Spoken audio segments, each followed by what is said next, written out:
let's address first things first. What has been suspended on the Patriot Act?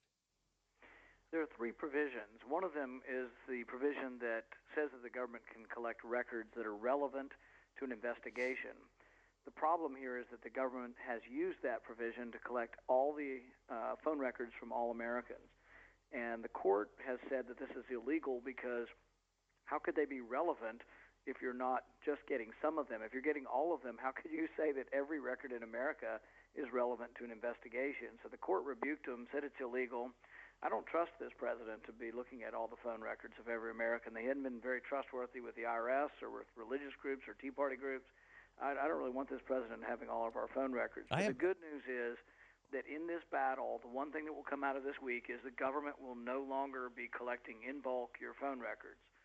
Now, there is a question whether or not the replacement will actually work, because I think it's still going to allow the phone companies to have mass collection of and sorting through all the American phone records. So I'm still concerned about it, but I think it will be a step forward. Okay, I know you mean this as well. I'm concerned with any president having this capability. I don't want anyone having this capability. When it comes to a private business, the phone company, storing all of the records, et cetera, as long as they can only use it or give it to the government with a specific warrant, do you have a problem with that? No, and in fact, that's the whole argument. I want to look at more records of terrorists. I just don't want to look at records of all Americans for whom no suspicion has been presented. For example, the Boston bomber. If you had come to me a year before the bombing and said, well, and let's say I'm a judge, and you asked me, well, the Russians have tipped us off, and we have some evidence that he's going to fly. He flew back to Chechnya. Will you let us tap his phone? And I would say absolutely, without a heartbeat. And they say, well, he called 100 people, and 5 of them live in Chechnya. Can we trace their phone calls too? Absolutely.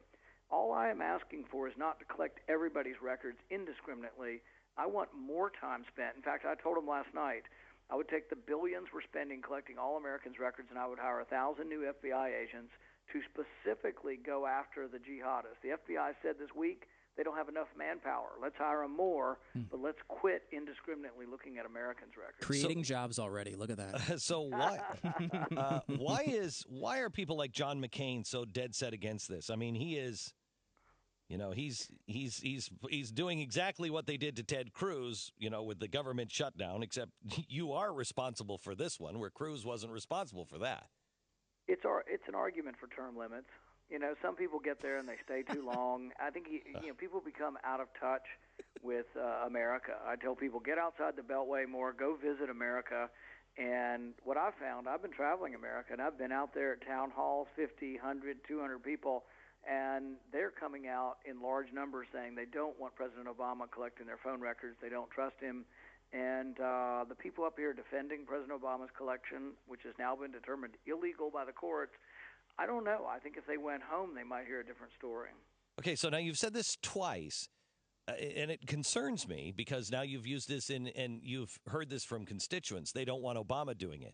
Have we learned enough to where we don't want the Bushes doing it, or we don't want President Rand Paul doing it? Have we learned enough? I hope so. And that's sort of the problem, is that when you have a Republican in power, Republican Congresses have given more power to Republicans. When you have Democrats in power, Democrats give more power.